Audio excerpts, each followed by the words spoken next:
Alrighty, the Gravekeepers are taking on Seto Kaiba, one of the stronger players of the Duelist Kingdom season, but will it matter?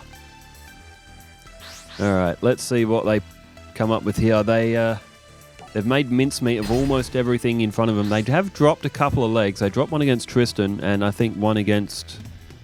It might have been one against the Paradox Brothers as well, I think, but... Alright, Gravekeepers have elected to go first after winning the rock, paper, scissors. And, oh, look at that, Necro Valley. Oh, they've got, spiritual, what's it called? Spiritualist, and that can summon Supernaturalist. Okay, it's a great start for the Gravekeepers to get to get Necro Valley and Gravekeeper's Supernaturalist.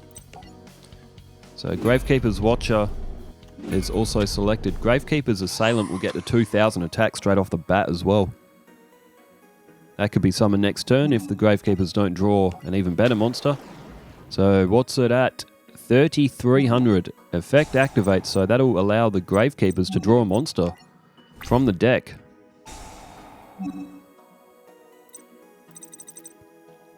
Well, Gravekeeper's monster or magical trap. They can take their pick here.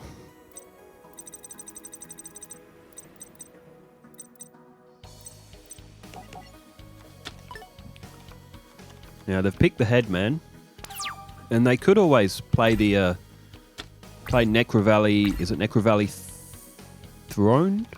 The spell card. It lets them draw a Gravekeeper's monster from the deck as well. They could always play that and then summon it, but why would they need to? They could save that card for later, maybe. There is a 7 Tools of the Bandit. Down goes the Headman. Kaiba is just playing a defense. That may be all he can do. So Headman is going to be able to summon a monster back from the graveyard. And it is Gravekeeper's Spiritualist. And that gets to 2000. So if Gravekeeper's Supernaturalist activates its effect, it'll pull another Gravekeeper's card from the deck at the end of the turn. Kaiba threw down a Komori Dragon, and this one I think is about to turn very ugly for Kaiba.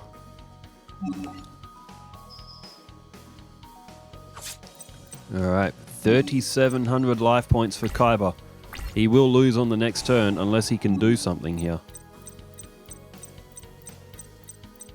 Look at it, it's such a deck. It is such a good deck. Like, the cards, they're cool, they look good, they're beautiful. Pick whatever one you want. They pick Spear Soldier. It's not even the best choice, but is it even going to matter here?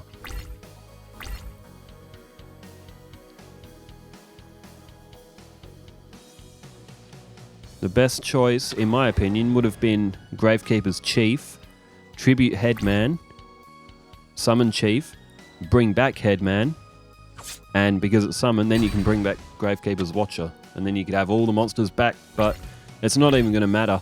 Oh, well, Gravekeeper's Headman was just destroyed anyway, but... There's Gravekeeper's Curse. Look at that. It's just too easy for the Gravekeepers here. They throw down Gravekeeper's Curse, does 500 points of effect damage. 3300 takes 1700 is enough to put Kaiba's life points low enough that he doesn't even need Gravekeeper's Curse to finish it off. Easy win for the Gravekeepers, and they will set up one more. It is a best of 3. Can they beat Kaiba in under 10 minutes in 2 matches, as Wall of Illusion is going to be the card of this one. Now next week, I think I'll launch a Duke Devlin series next week when these two have concluded, the Gravekeepers and Chazzy Boy. We'll get some new mini-series going next week as the Battle City season continues as well. Oh, they've got Necro Valley again. Not a good selection of monsters this time, but they got Necro Valley again. Alright, Kaiba went with the face-down defense. Draw phase, Gravekeeper's Cannon Holder. That's a 1400. And it'll be 1900 straight off the bat with Necro Valley. Again, it's a 1900 straight off the bat's not bad. Alright, Gravekeeper's Cannon Holder destroys the Unknown Warrior of Fiend.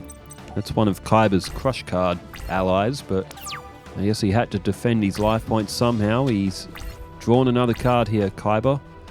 Does Kaiba have anything that he can possibly do against this Gravekeeper's deck?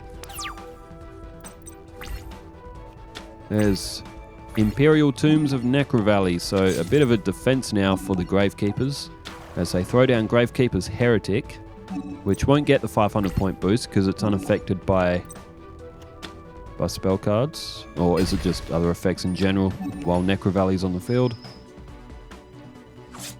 1900 off Kaiba.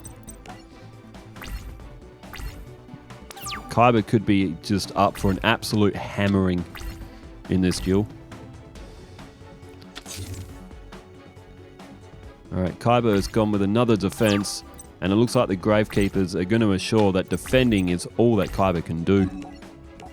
Gravekeeper's Curse is summoned. That's 500 life points off Kaiba from the effect.